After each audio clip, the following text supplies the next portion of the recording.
আজ 12ই রবিউল আউয়াল, প্রিয় নবী হজরত মুহাম্মদ সাল্লাল্লাহু আলাইহি ওয়াসাল্লামের জন্ম ও ওফাত দিবস।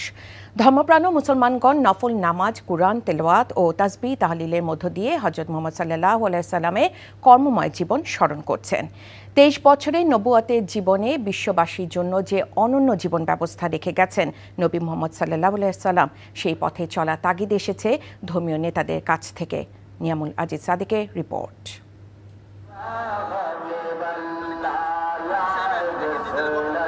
মানবতা ও বিশ্বশান্তির অগ্রদূত হজরত মুহাম্মদ সাল্লাল্লাহু আলাইহি ওয়াসাল্লামের পৃথিবীতে আগমনের দিন রাজপথ ঢাকা যেন তাঁকে স্মরণের নগরীতে রূপ নেয়। মানবতার মুক্তির মহানায়ক হজরত মুহাম্মদ সাল্লাল্লাহু আলাইহি ওয়াসাল্লাম এই দিন যেমন ধরণীতে এসেছিলেন, তেমনি এই দিনেই তিনি দুনিয়ার সফর শেষ করে আল্লাহর সান্নিধ্যে চলে যান। নবুয়ত পাওয়ার আগেও তিনি ছিলেন আরব সমাজের শুদ্ধ মানুষ।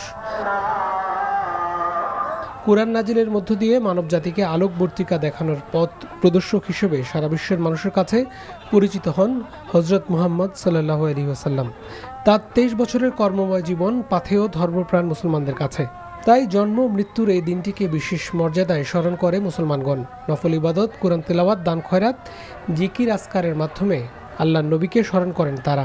ব্যক্তিগত ইবাদতের পাশাপাশি সাংগঠনিকভাবেও রাজধানীতে ঈদে মিলাদুন্নবী পালন করতে দেখা যায়। সারা পৃথিবীতে আল্লাহ রসুলের জন্মদিনে সবাই খুশি হয়ে যাক। এমন এক নবী সারা বিশ্বের জন্য বার্তা নিয়েছে এবং ওনার সব কিছু প্রয়োজন এবং সব কিছু দরকার এবং আমাদের জন্য উনি নিয়ামত এসেছে আজকে। মহামানবের জীবনাদর্শ ব্যক্তি, সমাজ ও রাষ্ট্র পরিচালনা গুরুত্ব দেন অনেকে। সঙ্গে সবার মতের গুরুত্ব দেয়া এবং মতবিরোধ হলেই বিশৃঙ্খলা সৃষ্টি না করার বিষয়ে ইসলামের সুমহান বাণী তুলে ধরেন। হুজুর পাক সাল্লাল্লাহু আলাইহি ওয়াসাল্লাম এই দুনিয়াতে না আসলে আমরা আসতে পারতাম না। এই কারণে আমরা খুশিতে উদযাপন করছি। সারা পৃথিবীর মুসলমান যেন শান্ত এবং শান্তি পায়, সারা পৃথিবীর নির্যাতিত মুসলমানের যেন মুক্তির উপায় হয়। আজকের ঈদে মিলাদুন্নবীতে সবাই যেন পৃথিবীতে শান্তিতে বসবাস করতে পারে, এটাই আমরা চাই। যে মহানবীকে সৃষ্টি না করলে মহান আল্লাহ তাআলা এই জগতের কিছু সৃষ্টি করতেন না। তার উসিলায় সমগ্র পৃথিবীতে শান্তি বিরাজ করুক, এই প্রত্যাশা জুলুসে অংশগ্রহণকারীদের। কুল বিফাদিল্লাহি ওয়া বিযালিকা ফালইফরাহু হুয়া খায়রুম মিম্মা ইয়াজমাউন। তোমরা আমার নিয়ামত পেয়ে আমি রবের উপরে শুকরিয়া এবং খুশি উদযাপন করো। তাই আমরা আজকে এই দিনে দয়াল নবীকে পেয়েছি, এর চেয়ে আর খুশি এবং রহমত নিয়ামত আর কিছু হতে পারে না।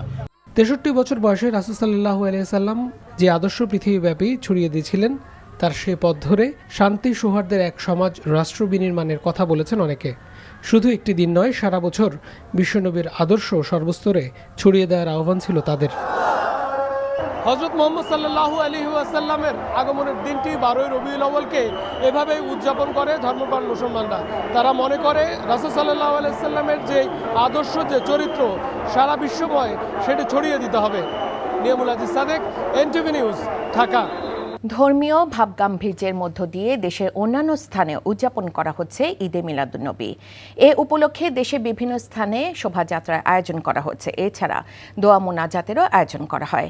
এদিকে চট্টগ্রামে শোভাযাত্রায় পদপিষ্ট হয়ে 2 জনের মৃত্যু হয়েছে। বিস্তারিত ইমরুল কায়েসের ডেস্ক রিপোর্টে। সকালে চট্টগ্রামের 16 শহর জামিয়া আহমদিয়া সুন্নিয়া মাদ্রাসা থেকে শুরু হয় জশ্নে জুলুস, অর্থাৎ ধর্মীয় শোভাযাত্রা। এতে নেতৃত্ব দেন আলহাজ সৈয়দ মোহাম্মদ সাবির শাহ। আঞ্জুমানে রহমানিয়া আহমদিয়া সুন্নি ট্রাস্ট আয়োজিত 54তম জুলুস ধর্মপ্রাণ মানুষদের নবীপ্রেমে আরও বেশি উদ্বুদ্ধ করবে বলে আশা প্রকাশ করেন আয়োজকরা।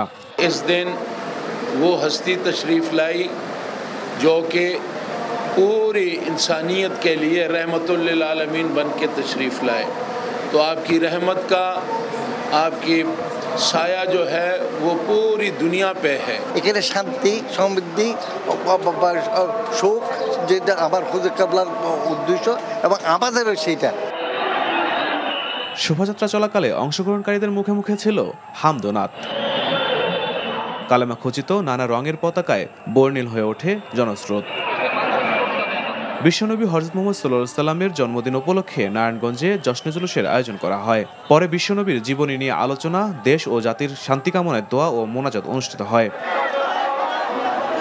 পবিত্র ঈদ মিলাদুন্নবী উপলক্ষে প্রতি বছরের মতো এবারও গাউসিয়া কমিটি বাংলাদেশ সিলেট জেলার উদ্যোগে জশ্নে জুলুসে ঈদ মিলাদুন্নবী উদযাপন করা হয়েছে। পবিত্র ঈদ মিলাদুন্নবী উপলক্ষে খুলনা নগরীতে শোভাযাত্রা করেছে সম্মিলিত ওলামা পরিষদ। ময়মনসিংহে পবিত্র ঈদ মিলাদুন্নবী উপলক্ষে জশ্নে জুলুস হয়েছে। শহরতলি, শম্ভুগঞ্জ, লালকুটি, দরবার শরীফ থেকে মিছিলটি Patgudam bridge, 0 point, town hall মোড় সহ প্রধান প্রধান সড়ক প্রদক্ষিণ করে লালকুটির দরবারে গিয়ে শেষ হয়। এছাড়া দেশের বিভিন্ন স্থানে ঈদ মিলাদুন্নবী উদযাপন করা হয়েছে। Imrul Kayes, NTV news desk. শেষ সময়ে প্রচারণায় ব্যস্ত সময় পার করছেন ডাকসু নির্বাচনে প্রার্থীরা। নানা কৌশলে ভোটারদের মন জয় করার চেষ্টা করছেন সবাই। ছুটির দিনে আবাসিক হলগুলোতে প্রচারণা চালাচ্ছেন ছাত্রদলের ভিপি প্রার্থী আবিদুল ইসলাম খান, ছাত্র শিবির সমর্থিত প্যানেলের ভিপি প্রার্থী আবু সাদিক কায়েম, স্বতন্ত্র শিক্ষার্থী ঐক্য প্যানেলের ভিপি প্রার্থী উমামা ফাতেমা সহ বিভিন্ন প্যানেলের প্রার্থীরা। নারী শিক্ষার্থীদের জন্য নিরাপদ ক্যাম্পাস গড়ে তোলার পাশাপাশি গেস্ট রুম, গণরুমের রাজনৈতিক অপসংস্কৃতি পুনরাবৃত্তি না করার ঘোষণা দেন সবাই। তবে আচরণবিধি লঙ্ঘন, সাইবার বুলিং সহ বিভিন্ন বিষয়ে পাল্টাপাল্টি অভিযোগ প্রার্থীদের। ডাকসু নির্বাচনে সবশেষ পরিস্থিতি জানাতে ক্যাম্পাস থেকে সরাসরি যুক্ত হচ্ছেন স্টাফ করেসপন্ডেন্ট নূর হোসেন। নূর, ক্যাম্পাসের পরিবেশ এখন কেমন দেখছেন? প্রার্থীদের প্রচারণার কি খবর আছে আপনার কাছে, আমাদের জানান। আনুষ্ঠানিক প্রচারণা সেটির আর মাত্র 36 ঘন্টার মতো সময় বাকি আছে। এরই মধ্যে প্রার্থী যারা হয়েছেন বিভিন্ন হলে তারা যাচ্ছেন, শিক্ষার্থীদের সবার কাছে পৌঁছানোর চেষ্টা করছেন। আজকে ছুটির দিন হওয়ায় ছাত্রদল সমর্থিত প্যানেল, ছাত্র শিবির সমর্থিত প্যানেল, বৈষম্যবিরোধী শিক্ষার্থী সংসদের যে প্যানেলটি রয়েছে এবং স্বতন্ত্র শিক্ষার্থী ঐক্য উমামা ফাতেমার নেতৃত্বে যে প্যানেলটি রয়েছে, তারা সবাই আবাসিক যে হলগুলো রয়েছে ছেলেদের, উমামা ফাতেমা মেয়েদের হলগুলোতে, সে হলগুলোতে যাচ্ছেন এবং হলে গিয়ে তাদের যে প্রচারণা, ভোটের যে ক্যাম্পেইন সেটি করছেন। এই মুহূর্তে আমরা যেটিতে অবস্থান করছি সেটি 71 হলের সামনে। এই হলে কিছুক্ষণ আগেই ক্যাম্পেইন চালিয়েছেন ছাত্র শিবির সমর্থিত প্যানেলের ভিপি প্রার্থী আবু সাদিক কায়েম। তিনি এখন সাংবাদিকদের সঙ্গে কথা বলছেন। আমরা সরাসরি আসলে তার কথায় চলে যাব। ডাকসু নির্বাচনটা সঠিক সময়ে এটা আয়োজন করা। একই সাথে আমরা বারবার বলছি আমাদের ঢাকা বিশ্ববিদ্যালয়কে আমরা একটা পূর্ণাঙ্গ একাডেমিক ইনস্টিটিউট বানাতে চাই। বিশ্ববিদ্যালয়কে যদি আমরা একাডেমিক ইনস্টিটিউট বানাতে চাই তাহলে আমাদেরকে আমাদের গবেষণায় বাজেট বাড়াতে হবে। আমাদের শিক্ষক নিয়োগ যে প্রক্রিয়া আছে সেই নিয়োগ প্রক্রিয়ায় মেরিটোরিয়াস এনশিওর করতে হবে। এখানে বিশ্ববিদ্যালয়ে আমাদের শিক্ষক নিয়োগ প্রক্রিয়ায় ডিপার্টমেন্টে যাদের ভালো রেজাল্ট থাকবে, যাদের একাডেমিক এক্সেলেন্সি থাকবে, তারাই বিশ্ববিদ্যালয়ে নিয়োগ হওয়ার জন্য তাদেরকে নিয়োগ নেওয়া হবে। কিন্তু আমরা বিগত সময় দেখতে পেয়েছি বিভিন্ন পরিচয়ের কারণে দলীয় বিবেচনায় নিয়োগ হয়েছে। তো এই নিয়োগের কারণে আমাদের একাডেমিক যে এনভায়রনমেন্ট, সেই একাডেমিক এনভায়রনমেন্ট নষ্ট হয়েছে। এবং একই সাথে আমাদের যে গবেষণায় যে বাজেট, সেই বাজেটের কথা আমরা বারবার বলছি। একটু যদি পূর্ণাঙ্গ একাডেমিক ইনস্টিটিউট করতে চাই অবশ্যই আমার গবেষণায় বাজেট বাড়াতে হবে। আমার জানছিলাম ডাকসু নির্বাচনে প্রচারণার খবর ব্রিফিং দিচ্ছিলেন নির্বাচন ভিপি প্রার্থী সাদিক কায়েম। কোনো একটা মহল চায় না দেশে নির্বাচন হোক, এমন অভিযোগ করে বিএনপি স্থায়ী কমিটির সদস্য মির্জা আব্বাস বলেছেন, এজন্য নির্বাচনকে সামনে রেখে নানা জায়গায় হামলা ভাঙচুর করে অস্থিতিশীল পরিবেশ তৈরি করা হচ্ছে। ঢাকা মেডিকেল কলেজ হাসপাতালে চিকিৎসাধীন গণ অধিকার পরিষদের সভাপতি নুরুল হক নূরের শারীরিক অবস্থা ও চিকিৎসার খোঁজ খবর নিতে গিয়ে এসব কথা বলেন তিনি। দেশ একটা অস্বাভাবিক প্রক্রিয়ার পথে ধাবিত হচ্ছে বলে মন্তব্য করেন মির্জা আব্বাস। নুরুল হক নূরের উপর হামলাকে উদ্দেশ্য প্রণোদিত উল্লেখ করে কার নির্দেশনায় এই হামলা হয়েছে সেই প্রশ্ন রাখেন বিএনপির এই নেতা। এই হামলায় জড়িতদের গ্রেফতারের পাশাপাশি নূরকে বিদেশে নিয়ে উন্নত চিকিৎসার দাবি জানান মির্জা আব্বাস। অপর এক অনুষ্ঠানে বিএনপি স্থায়ী কমিটির আরেক সদস্য ডাক্তার AJM জাহিদ হাসান জানান, নির্বাচনে বহু আগেই দেশে ফিরবেন বিএনপির ভারপ্রাপ্ত চেয়ারম্যান তারেক রহমান। বিভিন্ন ভাঙচুর হয়েছে, মাজার তারপর এগুলো সব ভাঙাচুর করা হয়েছে। এগুলো আসলে বিচ্ছিন্ন কিছু না। নির্বাচনটা সামনে রেখে এই ধরনের আরও অনেক কিছু সামনে আপনারা দেখতে পাবেন, যাতে নির্বাচনটা না হয়। একটা শ্রেণীর লোক চাচ্ছে যাতে নির্বাচন না হয়। মব সন্ত্রাস বলে আর কিছুই থাকবে না। সেটির জন্য দরকার আগামী দিনে ঐক্যবদ্ধ একটি বাংলাদেশ, আর তার জন্যই দরকার 31 দফার বাস্তবায়ন, আর তার নেতৃত্ব দেওয়ার জন্যই প্রস্তুত আমাদের নেতা জনাব তারেক রহমান। লক্ষ্মীপুরে আনন্দ পরিবহনের একটি লোকাল বাস নিয়ন্ত্রণ হারিয়ে খালে পড়ে ৫ জন নিহত হয়েছেন। পুলিশ ও প্রত্যক্ষদর্শীরা জানায়, সকালে নোয়াখালী থেকে ছেড়ে আসা লক্ষ্মীপুরগামী একটি যাত্রীবাহী বাস চন্দ্রগঞ্জ কফিলউদ্দিন ডিগ্রি কলেজের সামনে রহমতখালী খালে পড়ে ডুবে যায়। এতে ৫ জন নিহত হয়। নিহতরা হলেন মোর্শেদ আলম, জয়নাল আবেদিন ও হুমায়ুন রশিদ, মাজেদ ও রিপন। দুর্ঘটনার ৪ ঘণ্টা পর বাসটি খাল থেকে উঠানো হয়েছে। এ ঘটনায় প্রায় ১ ঘণ্টা লক্ষ্মীপুর ঢাকা আঞ্চলিক মহাসড়কে যান চলাচল বন্ধ থাকে। এতে সড়কে দুই পাশে যানজটের সৃষ্টি হয়। আইনশৃঙ্খলা বাহিনী গিয়ে যান চলাচল স্বাভাবিক করে। এখন ইউরোপ, আমেরিকা, অস্ট্রেলিয়া, জার্মানি সহ বিশ্বের ২১টি দেশ থেকে রেমিটেন্স আসবে কয়েক সেকেন্ডে। লাগবে না কোনো ট্রান্সফার ফি, বরং রেমিটেন্সের সাথে যোগ হবে বাংলাদেশ সরকারের দেয়া ২.৫% বোনাস। আর এটি সম্ভব হবে অ্যাপ ভিত্তিক আর্থিক প্রতিষ্ঠান নালা অ্যাপস ব্যবহারের মাধ্যমে। সকালে রাজধানী একটি হোটেলে সংবাদ সম্মেলন করে এসব তথ্য জানান নালা বাংলাদেশের সম্প্রসারণ বিভাগের প্রধান মাহমুদুল হাসান। তিনি বলেন, নালা অ্যাপ ব্যবহার করে প্রবাসীরা বিকাশ, নগদের পাশাপাশি সরাসরি ব্যাংকে রেমিটেন্স পাঠাতে পারবেন। তিনি জানান, বিশ্বের বিভিন্ন দেশ থেকে প্রায় $২৭ বিলিয়ন রেমিটেন্স পাঠান। এর মধ্যে উচ্চ ট্রান্সফার ফি, হিডেন চার্জ ও কম এক্সচেঞ্জ রেটের কারণে প্রায় $১.৪৮ বিলিয়ন অর্থাৎ ১৬,২০০ কোটি টাকা ক্ষতি হয়। তাই নালা অ্যাপের মাধ্যমে রেমিটেন্স পাঠালে প্রবাসীরা এ ক্ষতি থেকে সুরক্ষা পাবেন। এক্সপেল ডুয়েল অ্যাকশন অ্যারোসলের সৌজন্যে ডেঙ্গু পরিস্থিতির খবর। গোপালগঞ্জে সবশেষ ২৪ ঘণ্টায় নতুন করে ৭ জন শনাক্ত হয়েছে। এই নিয়ে জেলা সদর হাসপাতালে ভর্তি আছে ১৮ জন। এর মধ্যে গোপালগঞ্জ জেনারেল হাসপাতালে ১, কাশিয়ানী উপজেলা স্বাস্থ্য কমপ্লেক্সে ৩, মুকসুদপুরে ৫ ও টুঙ্গিপাড়ায় ৪ জন এবং কোটালীপাড়ায় ৫ জন। জেলা স্বাস্থ্য বিভাগের তথ্য মতে চলতি বছরে জেলায় ৫১৮ জন ডেঙ্গুতে আক্রান্ত হয়েছে। সবশেষ ২৪ ঘণ্টায় ৪ জন ডেঙ্গু রোগী সুস্থ হয়ে বাড়ি ফিরেছেন।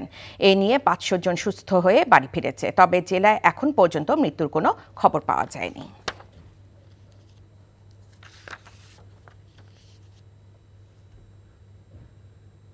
নির্বাচনের ৫ দিন আগে জাকসুতে ইশতেহার ঘোষণা করেছে ছাত্রদল। দুপুরে বিশ্ববিদ্যালয়ের অদম্য ২৪-এর পাদদেশে ইশতেহার ঘোষণা করেন ছাত্রদলের ভিপি প্রার্থী শেখ সাদি।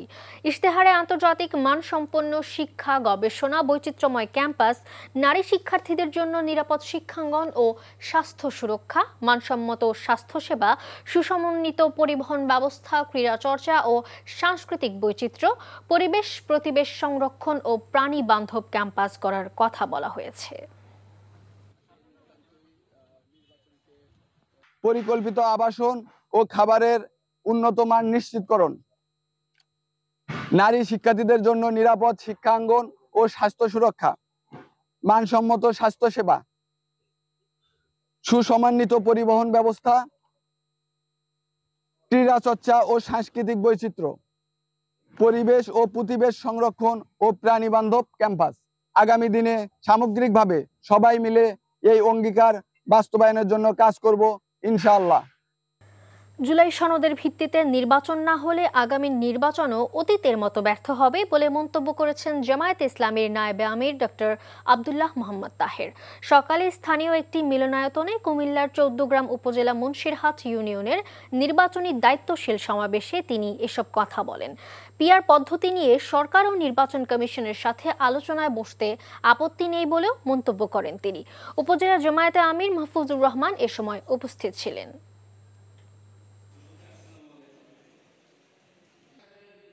জুলাই সনদ যারা মানবে না, এই আন্দোলনের স্টেকের ব্যাপারে তারা বিশ্বাসঘাতক। এবং জুলাই সনদের ভিত্তিতে যদি নির্বাচন না হয়, তাহলে আগামীতে আমরা যে নির্বাচন দেখব সেটি অতীতের ব্যর্থ নির্বাচনগুলিরই পুনরাবৃত্তি করবে। প্রধান বিচারপতিও আদালত অবমাননার ঊর্ধ্বে নয় বলে মন্তব্য করেছেন অ্যাটর্নি জেনারেল মোহাম্মদ আসাদুজ্জামান। আর যদি কোনো বিচার প্রার্থী মনে করে তিনি ন্যায় বিচার থেকে বঞ্চিত, তাহলে ওই বেঞ্চের বিচারপতি দোষী সাব্যস্ত হবে বলেও মন্তব্য করেন তিনি। দুপুরে নোয়াখালী জেলা আইনজীবী সমিতিতে এক মত বিনিময় সভায় তিনি এই কথা বলেন। মাননীয় প্রধান বিচারপতি, মনে রাখবেন আপনিও কিন্তু কন্টেম্প্ট অফ কোর্টে ঊর্ধ্বে নন। জজের বিচার প্রক্রিয়ায় যদি এমন কোন ধারণা তৈরি হয় মানুষের মাঝে যে আদালতে গেলে ন্যায় বিচার পাওয়া যাবে না, কোন বিচারকের এই ধরনের আচরণের কারণে যদি বিচার বিভাগের প্রতি মানুষের অনাস্থা তৈরি হয়, তাহলে ওই বিচারকও কিন্তু আদালত অবমাননায় দোষী সাব্যস্ত হবেন। ফরিদপুরে জাকের পার্টির ৩৬তম প্রতিষ্ঠা বার্ষিকী পালিত হয়েছে। সকালে সদরপুর ২২ রাশি বিশ্ব জাকের মঞ্জিলে নেতাকর্মী ও সমর্থকদের উপস্থিতিতে জাতীয় ও দলীয় পতাকা উত্তোলনের মধ্য দিয়ে জাকের পার্টির ৩৬তম প্রতিষ্ঠা বার্ষিকীর উদ্বোধন করা হয়। এতে জাকের পার্টির chairman Mostafa Amir Faisal, senior vice chairman doctor Sayem Amir Faisal বক্তব্য রাখেন। পরে জাকের পার্টির প্রতিষ্ঠাতা মৌলানা খাজা ফরিদপুরি রহমতুল্লাহি আলাইহির মাজার জিয়ারতের মধ্য দিয়ে অনুষ্ঠান শেষ হয়।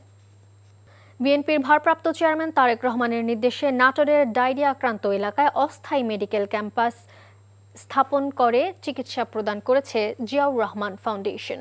৪ জন চিকিৎসকের নেতৃত্বে পূর্ণাঙ্গ মেডিকেল টিম সকালে ঢাকা থেকে নাটোরে আসে। প্রথমে তারা সিভিল সার্জন মুক্তাদির আরেফিনের সাথে মতবিনিময় শেষে হাসপাতালে প্রয়োজনীয় ওষুধ সরবরাহ করে। পরে সর্বাধিক আক্রান্ত নাটোর পৌরসভার ২ নং ওয়ার্ডের ঝাউতলা এলাকায় চিকিৎসা ক্যাম্প স্থাপন করে চিকিৎসা ও বিনামূল্যে ওষুধ প্রদান করে মেডিকেল টিমের সদস্যরা। খাগড়াছড়িতে ধর্মীয় ভাব গাম্ভীর্যের মধ্য দিয়ে উদযাপিত হচ্ছে বৌদ্ধ ধর্মাবলম্বীদের শুভ মধু পূর্ণিমা। দিনটি উপলক্ষে সকাল থেকে নানা ধরনের ফুল, ফলমূল, মধু ও খাদ্য সামগ্রী নিয়ে বিহারে আসতে থাকেন বৌদ্ধ ধর্মাবলম্বী নরনারীরা। এই দিনে সকালে দেশ, জাতি তথা সকলের হিতসুখ ও মঙ্গল কামনায় সমবেত প্রার্থনা ও বৌদ্ধ ভিক্ষুদের পিণ্ড দানসহ নানা অনুষ্ঠান করেন বৌদ্ধ ধর্মাবলম্বী নরনারী। এই দিনটি বৌদ্ধ ধর্মাবলম্বীদের কাছে খুবই গুরুত্বপূর্ণ একটি দিন।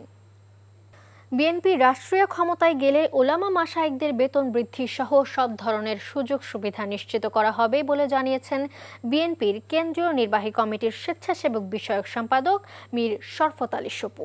দুপুরে শ্রীনগরের ছনবাড়ি স্ট্যান্ডে উপজেলা ওলামা দলের আয়োজিত নবী করিম সাল্লাল্লাহু আলাইহি সাল্লামের জন্ম ও ওফাত দিবস উপলক্ষে ওলামা মাশায়েখ সমাবেশে তিনি এই আশ্বাস দেন। শ্রীনগর উপজেলা ওলামা দলের সভাপতি হারুনুর রশিদ এ সময় উপস্থিত ছিলেন। সুনামগঞ্জ হাসপাতালের ওষুধ মেয়াদোত্তীর্ণ হওয়ায় দায়ীদের বিরুদ্ধে ব্যবস্থা ও আইসিইউ সেবা চালুর দাবিতে মানববন্ধন অনুষ্ঠিত হয়েছে। দুপুরে শহরের আলফাত স্কয়ারে সুনামগঞ্জ হিউম্যানিটি ক্লাবের আয়োজনে এই মানববন্ধন অনুষ্ঠিত হয়। এ সময় বক্তারা জানান, হাসপাতালের স্টোর রুমে ২.৫ কোটি টাকার ঔষধ মেয়াদোত্তীর্ণ হয়েছে, অথচ রোগীরা ঔষধ পায় না। এর জন্য কারা দায়ী সেটি দ্রুত খুঁজে বের করতে হবে। দোষীদের বিরুদ্ধে আইনানুগ ব্যবস্থা নেওয়ার দাবি জানান তারা।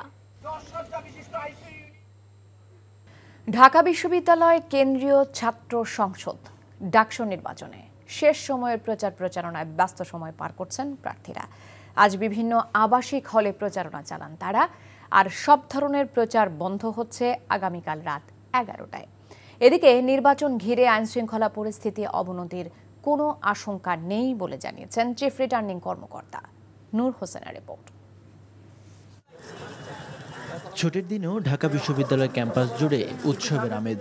সে সময়ে আবাসিক শিক্ষার্থীদের দরজায় হাজির হচ্ছেন ডাকসু নির্বাচনে বিভিন্ন প্যানেল ও স্বতন্ত্র প্রার্থীরা। অভিনব সব কৌশলে ভোটারদের মন জয় করার চেষ্টা করছেন সবাই, দিচ্ছেন নানা প্রতিশ্রুতি।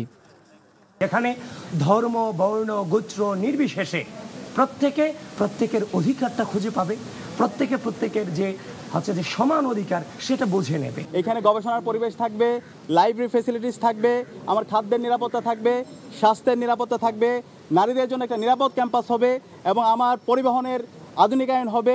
সেই ধরনের একটি স্বপ্নের ক্যাম্পাস বিনির্মাণ না হওয়ার আগ পর্যন্ত আমরা থামবো না। ক্যাম্পাসের মধ্যে যে নিরাপত্তা এবং স্টুডেন্টের যাবতীয় সুবিধা, অর্থাৎ আবাসন সমস্যা, খাদ্য সমস্যার জন্য ইনস্টিটিউট ভিত্তিক ক্যান্টিন তৈরি করা, তারপর গ্রোসারি, একটা করে ফার্মেসি, এরপর হচ্ছে একটা করে আপনার দোকান, একটা করে হচ্ছে স্টেশনারি, এইগুলো হচ্ছে আমরা ইনস্টিটিউশন ভিত্তিক তৈরি করার কথা বলেছি।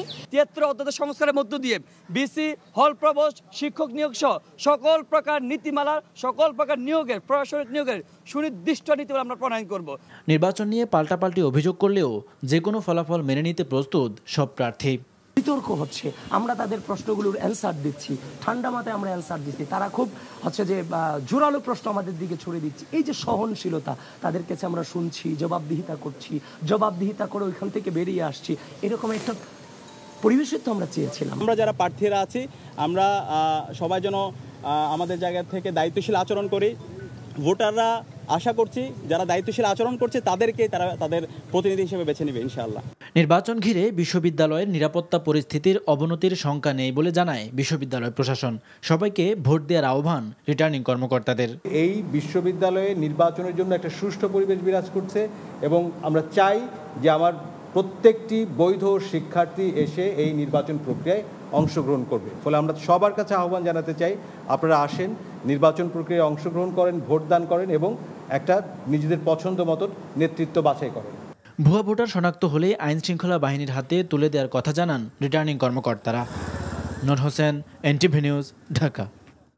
যারা পিআর পদ্ধতি ছাড়া নির্বাচনে না যাবার কথা বলেন তারা শেখ হাসিনার মতো মন মানসিকতা ধারণ করেন বলে মন্তব্য করেছেন বিএনপি স্থায়ী কমিটির সদস্য আমির খসরু মাহমুদ চৌধুরী। বিকেলে রাজধানীর একটি হোটেলে আয়োজিত অনুষ্ঠানে এমন মন্তব্য করেন তিনি। আলোচনা সভায় প্রবাসীদের ভোটাধিকার প্রয়োগ সহ নির্বাচনের প্রস্তুতি ও সামষ্টিক অর্থনীতি নিয়ে নিজেদের মতামত ব্যক্ত করেন বক্তারা। এ সময় বাংলাদেশ ব্যাংকের গভর্নর আহসান এইচ মনসুর বলেন, রেমিটেন্স প্রবাহ ও রপ্তানি আয় বৃদ্ধি সহ অর্থ পাচার বন্ধ হওয়ায় অর্থনীতিতে গতিশীলতা ফিরেছে। মূল্যস্ফীতি 5% নিচে নামিয়ে আনার লক্ষ্যে সরকার কাজ করছে বলেও জানান তিনি।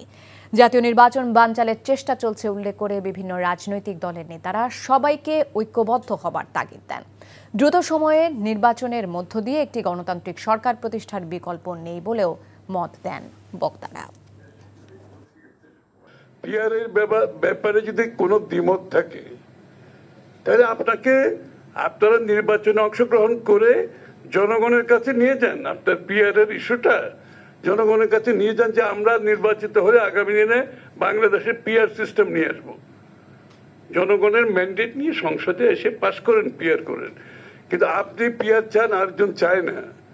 আপনি পিআর ছাড়া নির্বাচনে যাবে না, পিআর ছাড়া এই ধরনের মন্তব্য তো শেখ হাসিনার মন মানসিকতা। একটা শ্রেণী চাচ্ছে আগামী নির্বাচন যাতে না হয়, এজন্য নির্বাচনকে সামনে রেখে হামলা ভাঙচুর হচ্ছে বলে মন্তব্য করেছেন বিএনপির জাতীয় স্থায়ী কমিটির সদস্য মির্জা আব্বাস। আর স্থায়ী কমিটির আরেক সদস্য সালাউদ্দিন আহমেদ বলেছেন, ফ্যাসিবাদের পুনরুত্থান ঠেকাতে ভালো রাজনীতির সূচনা করতে হবে, জবরদস্তিমূলক মনোভাব পরিহার করতে হবে। জানাচ্ছেন ইফতেখার রেজা। ঢাকা মেডিকেলে চিকিৎসারত গণ অধিকার পরিষদের সভাপতি নুরুল হক নূরকে দেখতে এসে গণমাধ্যমে কথা বলেন মির্জা আব্বাস। দেশ অস্বাভাবিক প্রক্রিয়ার দিকে ধাবিত হচ্ছে বলে শঙ্কা প্রকাশ করেন তিনি। বিভিন্ন ভাঙচুর হয়েছে, মাজার তারপর খানকা এগুলো সব ভাঙাচুরি করা হয়েছে। এগুলো আসলে বিচ্ছিন্ন কিছু না। নির্বাচনটা সামনে রেখে এই ধরনের আরও অনেক কিছু সামনে আপনারা দেখতে পাবেন, যাতে নির্বাচনটা না হয়। একটা শ্রেণীর লোক চাচ্ছে যাতে নির্বাচন না হয়। আমার মনে হচ্ছে না এই দেশে একটা স্বাভাবিক প্রক্রিয়া আমরা যাচ্ছি, একটা অস্বাভাবিক প্রক্রিয়ায় দেশটা এগিয়ে যাচ্ছে। এদিকে রাজধানীর ধানমন্ডি মাঠে বিএনপির 47তম প্রতিষ্ঠাবার্ষিকী উপলক্ষে এক প্রীতি ফুটবল ম্যাচ দেখতে এসে সালাউদ্দিন আহমেদ বলেন, শুধু আইন কানুন বা সংবিধান পরিবর্তনের মধ্য দিয়ে কার্যকর সংস্কার করা যায় না। শুধুমাত্র আইন কানুন সংবিধান সংস্কারের মধ্য দিয়ে দেশের কার্যকর সংস্কার প্রবর্তন করা যায় না, প্রচলন করা যায় না, যতক্ষণ পর্যন্ত আমাদের মানসিক সংস্কার না হবে।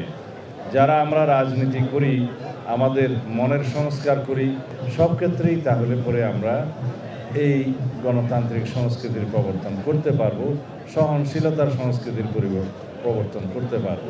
আর বিএনপির স্থায়ী কমিটির সদস্য ডাক্তার AJM জাহিদ হোসেন পৃথক অনুষ্ঠানে বলেছেন, কয়েক সপ্তাহের মধ্যে দেশে ফিরছেন বিএনপির ভারপ্রাপ্ত চেয়ারম্যান তারেক রহমান। কয়েক সপ্তাহের মধ্যেই আমরা আমাদের প্রাণপ্রিয় নেতাকে আমরা আমাদের মাঝে ইনশাআল্লাহ এই গণতন্ত্র পুনরুদ্ধারের সর্বশেষ লগ্ন অর্থাৎ আগামী জাতীয় নির্বাচনের বহু আগেই ইনশাআল্লাহ উনি আমাদের মাঝে উপস্থিত থেকে সশরীরে নেতৃত্ব দিবেন।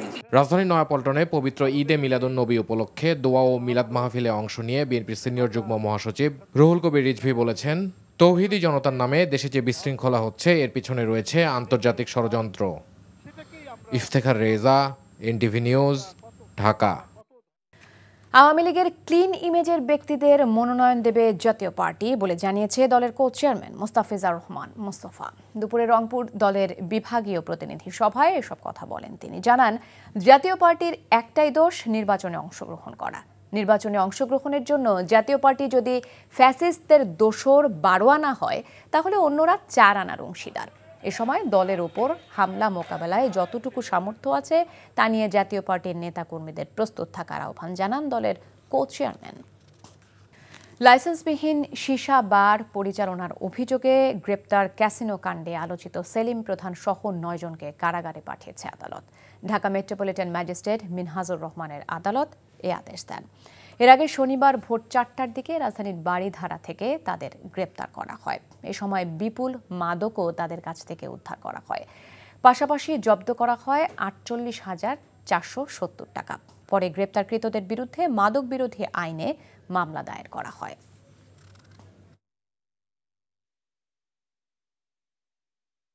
আসন্ন নির্বাচনের জন্য অ্যাডভোকেট মোহাম্মদ হোসেনের নেতৃত্বে 3 সদস্যের কমিশন গঠন করেছে বিসিবি। বোর্ডের গঠনতন্ত্র ও বিধিমালা মোতাবেক 3 সদস্যের এই নির্বাচন কমিশন নির্বাচন প্রক্রিয়া পরিচালনা করবে।